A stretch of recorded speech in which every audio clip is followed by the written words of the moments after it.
All right. Well, good morning, Joe. Good morning, Mike. Welcome to episode 2 Episode 2 of the Mortgage Big Update milestone with here. Mike and Joe. A lot's taken place since we talked probably a little bit over a month ago.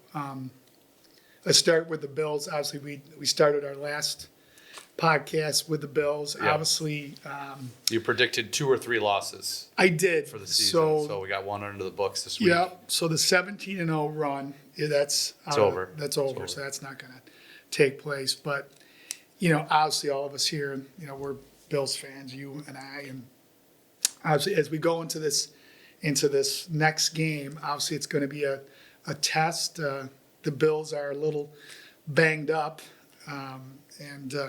but what are your thoughts? What do you think are the keys to this game? Well, I think everybody's going to need to bring a raincoat because the early predictions for the weather are not great, which also doesn't bode well for the Bills not being able to run the ball. Right. So it'll be interesting. Sunday's game was definitely frustrating, but to see them hang in with a good team with basically their practice squad was encouraging. Right. So hopefully, though, if the rain hits as hard as that might slow Lamar Jackson down. they could. So, work to our advantage which as well. could benefit the Bills as well. So, Yeah.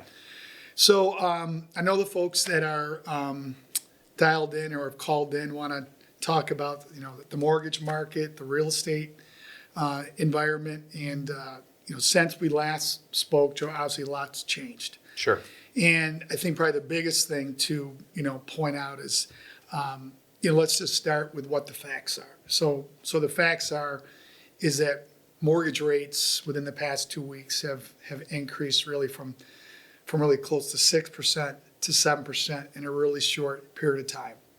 And that certainly on the, when you just think about those numbers, that does have some impact. But then the question becomes what's going on with the rest of the market? How can lenders like GRB partner with our realtors to really provide counseling and options to buyers, even though rates have gone up, because there's still a lot of great options out there. It just really is going to require more education from us to the realtors, to their buyers, so that they can make an informed choice. Absolutely. So what do you, knowing that as the backdrop, Joe, I guess maybe kind of, speaking to the marketplace, what's happened to the real estate market in regards to sales, offers, list price, what are folks paying for homes? What are you seeing? Yeah, I mean, the listing activity that we're seeing on our end from the data that we collect on our transactions, listings have been relatively flat in the sense of how much they're going for over listing. Right. From February through June, we were averaging 14.5% over list price. Mm-hmm. In the months of July, August, and September, that remained flat, right around 6.75% over. Mm-hmm. What was interesting in July, the average list price was $245. In August, it went up to $259, and then September dipped down to $223. Now that's in Monroe and surrounding counties. Right. In Onondaga and surrounding counties, they were in a relatively flat market for most of the year. They were averaging 6.2% over list in that time frame. And then in July, August, and September, they were at 4.36, 5.67, and so far in September, 3.87. So it looked like we had that little pop, right? July to August, we saw a little pop and then kind of back down in the sense. And I think, one of the biggest things that we have to think about is not only are mortgage rates going up, not only is the cost of food going up, the cost of gas, but people's rents. Mm-hmm. And, if you're in a situation renting and we're talking to a buyer that may have been spooked by these raising rates, I think the conversation needs to shift from, okay, let's look at what you're paying in rent and what can that afford you in a house in this market. Because more often than not, we're seeing, lease renewals, rents are going up anywhere from $100 to $150 a month or more in some instances, right? So if we factor in those raising rent costs, how much house can they afford? And is it realistic to buy something in the market today with less buyers on the market? Right, correct. Joe, that's well said. The other part too, just to back up to the, what's going on in the market, today I think it's always important to try to give some real life examples to kind of illustrate what's going on today versus maybe even, 30 to 60 to 90 days ago. So, one of the things that, as you shared, Joe, we track all the transactions that we do, and to kind of bring this to life, there's a neighborhood in Parrington that we've done some loans for on the same street. And, just to think about this example that I'm about to share is we had a house that was listed back in April, sold and closed in May. That buyer got a rate of 4.875%. They did their mortgage with GRB. Their principal and interest payment, they put 20% down, was about $2,300 a month. That doesn't include taxes and insurance. On that same street, a house was listed in July, sold in August. Pretty much the same exact house. That person put 20% down, got a rate of 6.5%, but their payment was close to $2,100 a month. So they're actually, they're paying less for almost the same house. So for the realtors that are listening to this, I think it's really important that you do the math again with your client. This is what they would have paid back in the spring. This is what they're paying now. And even more important than that, what we're finding is that each community really kind of is standing on its own. So what I mean by that is we usually talk in terms of, okay, this is Onondaga County, this is Monroe County, this is Ontario County. The reality is that each community has different dynamics going on. For instance, we saw in the spring, that, for instance, the Hilton market was selling significantly, above, list. That's come back a bit. Yeah. But that's not to suggest that other areas that we see, for instance, certain pockets of Fairport, certain pockets of Victor, Greece, those areas are still relatively hot. So it's important that with your real estate agent, you really drill down on the specific communities that you're interested in buying in to see what's going on there today, not 30 days ago. Certainly it's helpful to know what's going on in the past, but you need to know what's going on right now. Yeah, and I think that's really changed people's offer strategies, when they're writing offers on the houses from what we're seeing. Right. We're not seeing as many escalation clauses. We're seeing houses sitting on the market a little bit longer before we get the contracts on them. Brighton is another, the 14618 zip code. That's actually in August was the highest percentage over ask that we saw in our data. So I think that's, something that as we continue to move down this path, understanding the current environment and the current market is really important. Yeah. So let's talk a little bit about, so we know that rates have, gone up. Many people, I'd have to go back and look at a chart, but I don't think rates have, been this high since probably, I think, the mid to late 90s. So obviously it's been a while. We haven't been in this environment. But I think one of the things I think is important, and I heard this on another podcast, is, two things I think, that cause me to be optimistic about where we're going is one is, you can't ignore that the U.S., from a global perspective, has the best infrastructure in place to weather this type of climate that we're in. And then when you drill down even, further, Joe, you and I just got back from a national conference where there's banks there from California, Las Vegas, Miami, all over the nation, right? Yep. And we walked away, the U.S. is great, but upstate New York is better. And the reason why I say that is that the benefit that we have from living and working here is we don't go through the boom bust cycles that a lot of these other communities go through. We don't see the significant, price appreciation that you might see in Silicon Valley or an area like that. And then when things start to turn, we don't see the big downturn. I think it's just a much more stable place to do business in. So I think whether you're a buyer, whether you're a seller, it just gives you, I think, a little bit of comfort in knowing that you're not selling or buying into this really, crazy type of environment. But Joe, that being said, what's surfaced with these rates going higher is that there's other mortgage options that have been on the shelf for some time because we've been in such a low rate environment for so long. What other options are out there today for buyers that, are concerned about that rates have gone up? Does paying points make more sense? Now, what are some of the options out there today that buyers really need to think about? Yeah, I mean, I think the points are a big one. We're seeing a lot more bang for your buck with points. Mm-hmm. That 1 point can maybe get you down, 3/8 to 0.5% in rate.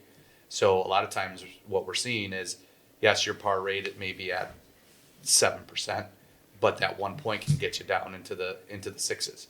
And, that's a strategy we're seeing people use a lot more as the market, shifts and potentially sellers' concessions become more common. Something that was used in the past is called a buy down. Mm-hmm. And, those buy downs typically are seller funded, through a concession, and the buyer can buy their rate down by 2 or 1%, and it serves as more of a step mortgage. So in the first year, that rate, let's say you're starting at 7, you start with a 5% rate in your first year, it goes to 6 in your second year, and then in the third year of your mortgage, it's at the full 7%. And essentially what you're doing is you're prepaying, or the seller is prepaying some of that interest up front for the buyer, so that they're paying a lower payment in those first couple of years. So it doesn't have any of those crazy, negative amortization features like we saw in the past. The balance of the mortgage isn't going up. You're just prepaying some of that initial interest payment. So, we are starting to see that. And then the ARMs, the ARM products, having a lower rate for 5 years. Some people are choosing to go down the ARM path because they're betting on rates going down, mm-hmm. and they're betting on being able to refinance into a lower rate as the market shifts to a lower rate environment, and then, locking in that 30-year fixed rate at that time. So a lot of it is about appetite, and it's about our loan officers really taking the time to understand what the borrower's plans are. Do you plan on being in this house for 5 years? Because usually what you see, especially with the points, is that there's a recoupment period, right? That $30 or $40 a month difference in payment, you can easily calculate how long it's going to take to recoup that. And if you plan on being in the house longer than that amount of time, it makes sense to make that investment and pay that up front. That's right. I've heard this is the new term or the new phrase that, everyone was talking about at the conference that we were just at. It's called date the rate, marry the house. Yep. Meaning that, obviously, rates are higher, but historically, there's no guarantee of this, but historically, if you look at rates over the past 40 years, typically every, call it 4 to 7 years, again, there's no guarantee of this, but that at some point rates will come back down again. And there may be a benefit to refinancing that loan down the road. Yeah, and I mean, we see that, the last time the rates spiked up, after a couple days, things start to settle down and they readjust. And we've seen that this week. Monday, some banks closed their lock desks. They didn't allow for locks because the market was so volatile. And what we've seen in the past couple of days is as things start to settle in and, the dust kind of settles, then we start to see the rates adjust back down, and they have. Okay. So I think that's encouraging as well. Great. So, Joe, I think we got some questions that have come into the chat. All right. So the first question is, what should loan officers and realtors be doing differently in this market to build and grow their pipeline and grow their business? Obviously, there's a lot there. Going back to what we already talked about, is I think it's important that, first of all, I think it's important for them to, as best they can, to have a face-to-face meeting to talk about their business and really go through and really do two things. One, to go through all of the buyers that they pre-qualified, that haven't taken action for whatever, reason, to just simply pick up the phone, call them, text them, try to reactivate them, just to touch base to see what are their goals going forward. Are they going to continue to rent? Are they going to sell? I mean, really make sure that they just pick up the phone and touch base with all of those folks. But I think going back to what we talked about before is really staying current on what's going on in the market that those buyers want to buy. I know that we talked about this before, but really being familiar with what's going on in Brighton or what's going on in Liverpool, what's going on in those specific markets, so that they can give their buyer an informed, accurate update in regards to what's going on going into now the fall. Yeah, and I think, we talked about this a little bit as well, re-education. If you leave your borrower or your buyer out there to just read the headlines, nobody's going to buy a house, right? Rates are in the sevens, the market's dropping, it's all these news and grabby headlines that you read that would scare anybody away from wanting to buy a house. So really re-educating the buyer on what it means. And like I talked about earlier, you're paying X amount of dollars in rent. Let's look at what, if you're worried about rates, let's look at what that does and what house you can qualify for with that. Because when you start to look at the numbers, we all agree that home buying is the advantage to be in, and owning a home ownership. So, it's our jobs to continue to educate those borrowers and those buyers on, what they can afford, and, help them find that. Yeah. Knowledge is power. Absolutely. All right, we got another one that came in. What about FHA and other government-backed loan programs? Can buyers win a bid with this type of financing? The answer is yes.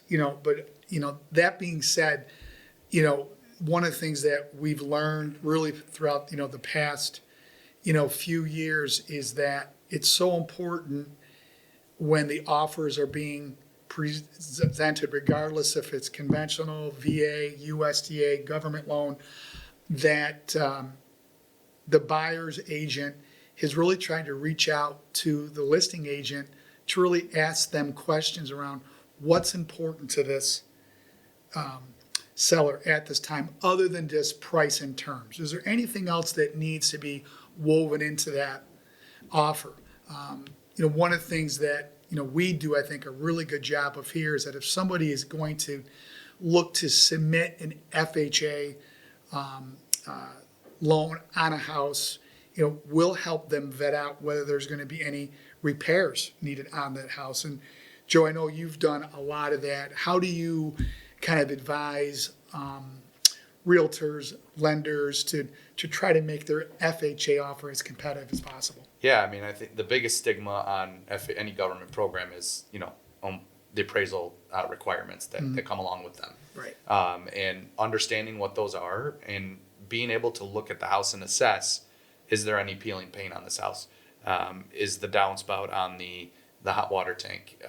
Is there handrails on the stairs? Looking around as you're walking through the house with the buyer and understanding what those repairs may be. And we've seen instances where the buyer writes in their offer that they're willing to, pay for repairs up to a certain dollar point, should there be any required. And a lot of times we can look at some of the listing photos and get an idea of, what it looks like. And if there's close-up photos, maybe we can see some peeling paint or things that we may think are a concern. But, it's really just taking the time as you're walking through the house to understand the condition. Right, great. All right, we got another question. Advice for the Bills heading into this week's matchup with the Ravens. We talked about this, Joe. What's your last words of advice for the Bills? Oh, that's a tough one. Well, if the weather's going to be what it is, hold on to the ball. right? I think the reason we lost against Miami was the fumble was kind of one of the main causes there. And hold on to the ball, and let's just get out there and get a win. Yeah. Okay. All right. And in closing, if any of you, we appreciate everybody. We're super excited to do this. We welcome your feedback on other topics and questions that you all have. And if you do, you can submit them to www.grbbank.com/MJ. So again, we want to thank everybody for dialing in, calling in. Joe, thanks. Yeah, thank you. Super fun.